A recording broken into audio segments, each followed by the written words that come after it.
انسان کی اخلاقی زندگی کا مطلب یہ ہوتا ہے کہ اس کا رویہ کیسا ہے، طرز زندگی کس طرح کا ہے، دوسروں کے ساتھ اس کے معاملات کتنے صاف ہیں، اپنے دل میں دوسروں کا احساس کتنا رکھتا ہے، اور روزمرہ کے معاملات کے اندر وہ کشادہ روح کتنا ہے، اور خندہ پیشانی اللہ نے اسے کتنی عطا فرمائی۔ ہم نبی اکرم نور مجسم شفیع معظم آقا دو عالم رحمت عالم صلی اللہ تعالی علیہ وسلم کے ماننے والے، ہم کریم محبوب علیہ السلام کے دروازے کے گدا اور غلام ہیں۔ اللہ تعالیٰ نے ہمارے نبی کریم صلی اللہ تعالی علیہ وسلم کی شان و عظمت کو بیان کیا اور فرمایا وَإِنَّكَ لَعَلَىٰ خُلُقٍ عَظِيمٍ، بے شک آپ عظیم الشان خلق پر فائز ہیں، آپ عظیم اخلاق پر ہیں۔ نبی کریم صلی اللہ تعالی علیہ وسلم کے اخلاق حسنہ نے، کردار و عمل نے دنیا کو دین کی طرف مائل کر لیا۔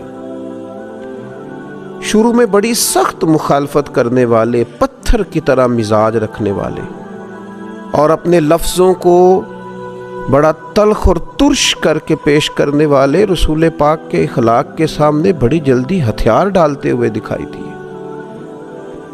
وہ کئی دفعے ہاتھوں میں روڑے، پتھر، خنجر، تلواریں اٹھا کے آئے، پر کریم محبوب صلی اللہ تعالی علیہ وسلم کے اخلاق حسنہ کا مقابلہ نہیں کر سکے۔ رسول پاک علیہ السلام کی میٹھی گفتگو کا کوئی توڑ ان کے پاس موجود نہیں تھا۔ حضور کے لب و لہجے کی شائستگی، کریم محبوب کا مسکراتا چہرہ، میٹھی، دھیمی، ٹھنڈی، دل موہ لینے والی باتیں، اور دلوں میں گھر کرتا ہوا لہجہ، الفاظ کی شرینی، اور رسول پاک صلی اللہ تعالی علیہ وسلم کا ناصحانہ انداز اور مائل کرتا ہوا لہجہ، اپنی مخالفت کرنے والے بھی اپنی تنہائیوں میں سوچا کرتے تھے کہ کبھی اس کریم کے غلام بن جائیں نا۔ بحث کر کے معاذ اللہ لوٹ کر جانے والے بھی رستوں میں کہا کرتے تھے لفظ لفظ سچا ہے، بات بات خوشبو والی ہے، ایک ایک جملے سے شہد ٹپکتا ہے، قریب جانے کو نہیں قربان ہو جانے کو دل کرتا ہے۔ یہ جو اخلاقی رویہ ہوتا ہے، یہی تو انسان کی اصل پہچان ہوتا ہے۔ اس کا جو اخلاقی رویہ ہوتا ہے وہی سوسائٹی کے اندر اس کے مقام کو متعین کرتا ہے۔ اگر کوئی شخص کہے کہ میں اپنے مال کے زور پر اپنے آپ کو منوا لوں، تو نبی پاک علیہ السلام نے فرمایا تم مال کے زور پر لوگوں کے دلوں میں گھر نہیں کر سکتے۔ تو یا رسول اللہ صلی اللہ تعالی علیہ وسلم پھر کس طرح لوگوں کے دلوں میں بسا جا سکتا ہے؟ تو فرمایا اپنے اخلاق کے زور پر۔ تمہارا اخلاقی رویہ ہے جو لوگوں کے دلوں میں تمہارے لیے گھر بنائے گا، جگہ بنائے گا۔ اس لیے نبی پاک علیہ السلام کی زندگی کے جو اخلاقی پہلو ہیں اور اخلاقی پہلوؤں کا جو خاص حسن ہے، اس پر ایک نظر ڈالنا بڑا ضروری ہے۔ ایک تو یہ ہے کہ بہت عالمی، قومی، ملی باتیں کی جائیں، حضور کی زندگی ہر جگہ فیض دیتی ہے، اس پر بھی گفتگو ہو سکتی ہے، لیکن آج کی نشست میں کچھ چند ایک ایسی خاص باتیں جن کی ہر لمحہ، ہر گھڑی ہمیں اپنی نجی، عائلی اور ذاتی زندگی میں ضرورت پڑتی ہے، ان میں سے حضور علیہ السلام کی بارگاہ سے، اخلاق عالیہ سے چند باتیں آپ کی خدمت میں عرض کرنی ہیں۔ سب سے پہلی بات تو یہ کہ نبی پاک علیہ السلام نے اخلاقی زندگی پر زور بہت زیادہ دیا، بلکہ رسول پاک علیہ السلام نے فرمایا میں تو دنیا میں بھیجا ہی اس لیے گیا ہوں تاکہ حسن اخلاق کو مکمل کروں۔ اور پھر حضور علیہ السلام نے فرمایا کہ میں اس حسن اخلاق کو کس طرح مکمل کروں؟ گویا یہ بھی حضور نے ہمیں بتلایا کیسے مکمل ہوگا۔ فرمایا وہ میں اس لیے مکمل کروں گا کہ مجھے میرے رب نے ادب سکھایا ہے، سو بہت ہی اعلیٰ سکھایا۔ اب وہ آداب جو میں نے اپنے مالک کریم سے سیکھے ہیں، گویا وہ تمہیں سکھائے جائیں گے، اور وہ خوب آداب ہیں، ان آداب کو سیکھنا ہے اور اپنی زندگی میں ان کو لازمی طور پر شامل کرنا ہے تاکہ زندگی خوشبو والی بھی ہو، زندگی با مقصد بھی ہو، زندگی با معنی بھی ہو، زندگی سے تکلفات نکلیں۔ صرف چند باتیں نبی پاک علیہ الصلاۃ والسلام کے اخلاق عالیہ کی۔ سب سے پہلے تو حضرت ابو ہریرہ رضی اللہ تعالیٰ عنہ روایت کرتے ہیں، ادھر انداز دیکھیے، آپ کا جو مخالف ہوتا ہے اس کے لیے کئی دفعہ انسان کی زبان سے بد دعائیں نکل جاتی ہیں، اس کے بارے میں سخت جملے نکل جاتے ہیں، اور لوگ جب تکلیف دیتے ہیں، ستاتے ہیں، تو رد عمل کے طور پر بہت ساری گفتگو انسان سے سرزد ہوتی ہے۔ اور یہ کوئی ایسی بات نہیں ہے، یہ طبی تقاضا ہوتا ہے، بے ساختہ بھی بعض اوقات کچھ گفتگو نکل جاتی ہے۔ تو حضرت ابو ہریرہ رضی اللہ تعالیٰ عنہ روایت کرتے ہیں کہ رسول اللہ صلی اللہ علیہ وسلم سے عرض کیا گیا، مشرکین کے خلاف دعا مانگیں؟ کیا مختصر سا جواب حضور نے ارشاد فرمایا۔ نبی رحمت علیہ السلام فرمانے لگے، مجھے لعنت کرنے والا نہیں بنا کے بھیجا گیا، مجھے تو رحمت بنا کے بھیجا گیا۔ تو جو کام ہم کرنے آئے ہیں وہی کریں گے، گویا رحمت بنا کے بھیجا گیا ہے تو گفتگو بھی رحمت کی ہوگی، فضل و احسان کی ہوگی، کرم کی ہوگی۔ یہ مسلم میں موجود ہے۔ پھر انسانی زندگی کا ایک پہلو تو یہ ہوا کہ انسان اپنے مخالفین کے بارے میں بھی لعنت ملامت کا رویہ اختیار نہ کرے، اور ایک دوسرا پہلو ہوتا ہے انسانی زندگی میں کہ انسان جلد باز ہوتا ہے، تنگ پڑتا ہے بعض اوقات بڑی جلدی۔ اس کے لیے ہمارے ہاں پنجابی میں ایک لفظ بولا جاتا ہے، شاید وہ اس مفہوم کو زیادہ واضح کرے کہ جناب سوڑے پہ گئے ہو تسی، بڑی جلدی آپ کسی چیز سے تنگ آ گئے، اکتاہٹ بڑی جلدی فیل کرنے لگے، چڑچڑا پن آ گیا، چھوٹی چھوٹی باتوں سے ناراض ہونے لگے۔ یہ چیز انسانی رویے کو بڑا گھٹن والا سا کر دیتی ہے، اور اگر پورے گھر کے اندر ایک شخص بھی ایسا ہو نا جس کی طبیعت اس طرح کی ہو کہ وہ سوڑا بڑی جلدی ہو جاتا ہے اور تنگ بڑی جلدی ہوتا ہے اور اس کی طبیعت کے اندر گھٹن بڑی جلدی پیدا ہوتی ہے، تو وہ سارے ماحول کو متاثر کرتا ہے۔ اب دیکھیے نبی پاک علیہ السلام کی زندگی سے ہمیں کس طرح فیض لینا ہے۔ حضرت انس بن مالک رضی اللہ تعالیٰ عنہ ارشاد فرماتے ہیں، میں نے 10 سال رسول پاک کی خدمت کی ہے، یہ ترمذی میں موجود ہے۔ 1 2 3 4 دن نہیں، 10 سال مسلسل میں حضور کی خدمت میں رہا ہوں، نبی کریم نے کبھی مجھے اف تک نہیں کہا۔ فرماتے ہیں کبھی نہیں کہا یہ کیوں ہوا، یہ کیوں ہوا۔ ظاہر ہے انسان ہیں، تبھی تقاضے ساتھ ہیں، بعض اوقات کام میں اوپر نیچے بھی ہو جاتا ہے۔ حضرت انس خود اپنے ایسے واقعات بھی بتاتے ہیں کہ محبوب نے کہیں کام کو بھیجا لیکن میں بچوں کے ساتھ کھیلنے لگا، ایسے مواقع پر بھی کبھی حضور کی طبیعت کے اندر معاذ اللہ کوئی تنگی نہیں دیکھی۔ اس اخلاقی پہلو کو اپنانے کی بڑی اشد ضرورت ہے کہ مزاج میں تنگی نہ ہو، گھٹن نہ ہو، ذرا ذرا سی بات سے تلخ ہو جانا، ذرا ذرا سی بات سے ناراض ہو جانا۔ اور اس طرح کے لوگ خود بڑی تکلیف میں آتے ہیں، اپنے آپ کو اذیت دیتے ہیں، اپنے دل میں پریشانی محسوس کرتے ہیں، بے چین، بے قرار اور پراگندہ کیفیات اور حالات کا شکار ہوتے ہیں۔ تو حضور کے اخلاق سے فیض لیا جائے۔ حضرت انس بن مالک کہتے ہیں کبھی اف نہیں کہا، گویا سایہ ہی ملا، کرم ہی ملا، عطا ہی ہوئی۔ تیسری بات نبی پاک علیہ الصلاۃ والسلام کے اخلاق میں ہمیں ملتی ہے، یہ بخاری شریف میں حضرت ابو ہریرہ رضی اللہ تعالیٰ عنہ سے حدیث مروی ہے۔ حضرت ابو ہریرہ رضی اللہ تعالیٰ عنہ روایت فرماتے ہیں کہ رسول اللہ صلی اللہ تعالیٰ علیہ وسلم نے کبھی کسی کھانے کی مذمت نہیں کی، کبھی کسی کھانے کی برائی نہیں کی۔ اگر آپ صلی اللہ تعالیٰ علیہ وسلم کو کوئی کھانا، کوئی چیز پسند ہوتی تو کھا لیتے، ورنہ چھوڑ دیتے، لیکن یہ میری من پسند چیز نہیں آئی، یہ نہیں بنایا گیا، یہ نہیں کیا گیا۔ یہ عائلی زندگی کو، نجی زندگی کو بڑا متاثر کرتا ہے، دوستوں کی محافل کو بڑا بھائی میں یہ نہیں کھاتا، یہ آپ کیا لے آئے۔ یہ انسان کی زندگی کو ایک متاثر کرنے، اگرچہ یہ چیز معمولی ہے دیکھنے میں کہ کسی شخص نے کسی چیز کو کہہ دیا مجھے ناپسند ہے، لیکن نجی زندگی کو بہت متاثر کرتی ہے۔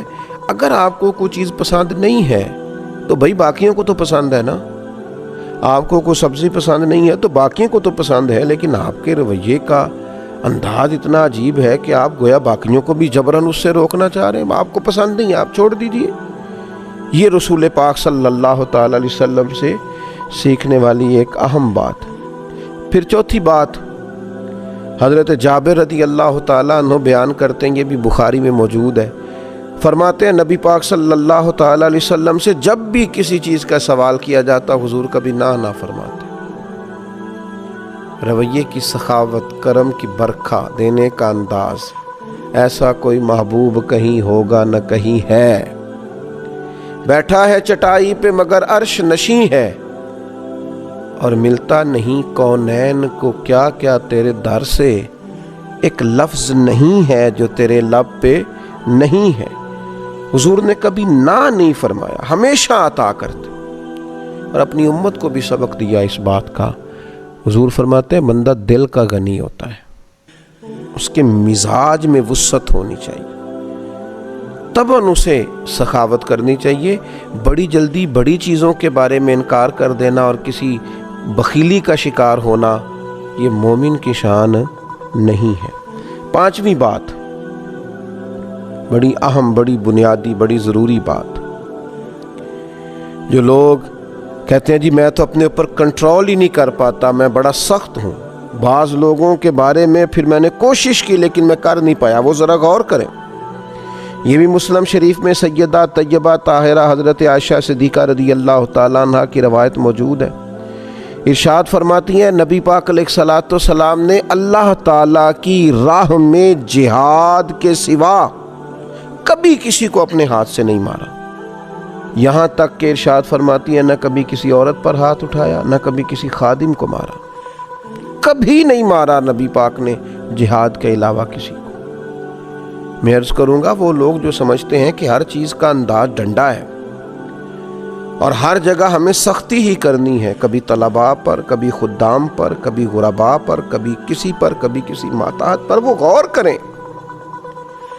یہ روایت جو مسلم شریف میں موجود ہے سیدہ عائشہ صدیقہ رضی اللہ تعالی عنہ کی، یہ ایک بہت بڑا ہمارے سامنے اخلاقی رویہ حضور علیہ السلام کی بارگاہ سے خیرات لے کر رکھتی ہے کہ ہمیں غور کرنا چاہیے اپنے رویے پر۔ کبھی کسی کو نہیں مارا نبی پاک علیہ السلام، کبھی کسی عورت پر ہاتھ نہیں اٹھایا۔ لہذا ایسے لوگ جو خواتین پر ہاتھ اٹھاتے ہیں اور پھر اپنے آپ کو بڑی اپنے تئیں مردانگی ظاہر کرتے ہیں، وہ خیال کریں کہ یہ ہمیں حضور علیہ الصلوۃ والسلام نے رویہ سکھایا۔ پھر چھٹی بات، حضرت عائشہ صدیقہ رضی اللہ تعالیٰ عنہ ارشاد فرماتی ہیں کہ نبی پاک صلی اللہ تعالیٰ علیہ وآلہ وسلم کو اگر دو باتوں میں اختیار دیا جاتا تھا تو حضور آسان بات کو اختیار فرماتے تھے۔ مشکلات نہیں پیدا کرنی، لوگوں کو اذیت نہیں دینا، کوشش کرنی ہے اگر کسی کے لیے آسانی کی جا سکتی ہو، سہولت دی جا سکتی ہو، ایک ہی دفعہ کسی کا کام کر دیا جائے۔ اگر آپ کے اختیار میں ہے تو کسی کی مشکل میں جلد اس کے لیے گنجائش پیدا کی جائے، بلا وجہ لوگوں کو تکلیف میں نہ ڈالا جائے۔ اور پھر ساتویں بات، اسی حدیث کا اگلا حصہ حضرت عائشہ صدیقہ رضی اللہ تعالیٰ عنہ فرماتی ہیں نبی پاک علیہ السلام نے اپنی ذات کے لیے کبھی کسی سے انتقام نہیں لیا۔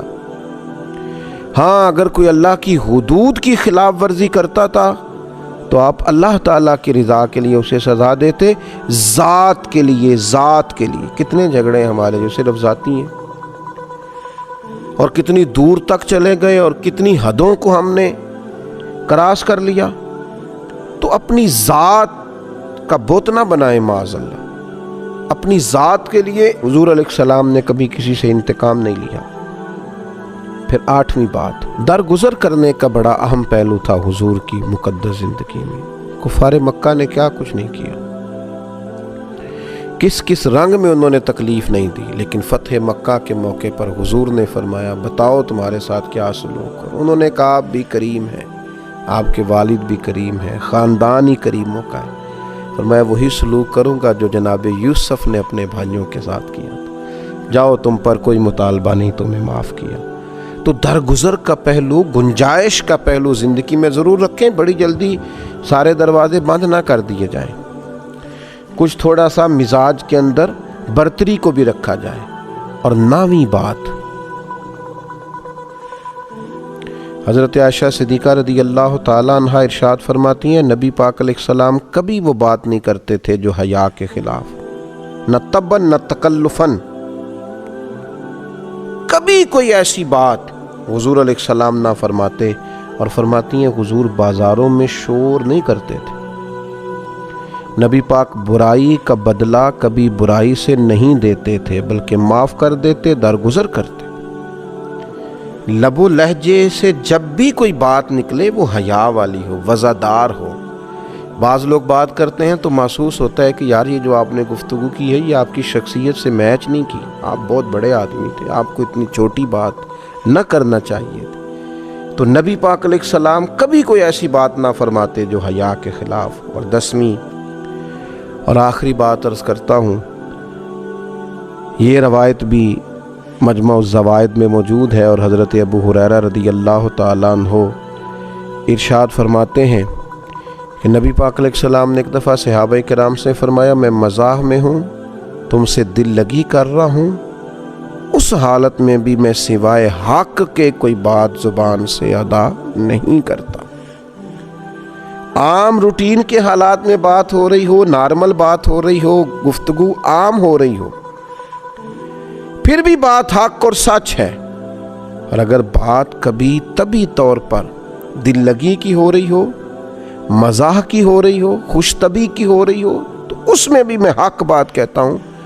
حضور علیہ السلام نے ہمیں بتایا کہ حالت کوئی بھی ہو، مومن کا سچا ہونا اس کا اعزاز ہے، غصے کی حالت میں ہو، خوشی کی حالت میں ہو یا نارمل حالات میں، اسے سچ کا دامن کبھی نہیں چھوڑنا چاہیے، یہ مومن کی شان ہے۔ میں نے دیکھا ہے بہت سارے لوگ بیچارے صرف لوگوں کو خوش کرنے کے لیے جھوٹے لطیفے سناتے ہیں، اس قدر زیادہ اپنی جان پر ظلم ہے کہ کچھ دیر لوگوں کے سامنے اپنی پذیرائی کے لیے جھوٹ بولا جائے، اتنا بڑا جرم کیا جائے۔ اللہ تعالیٰ نبی پاک علیہ الصلاۃ والسلام کے اخلاق عالیہ کی 10 باتوں سے ہمیں فیض یاب ہونے کی توفیق عطا فرمائے۔ اما علینا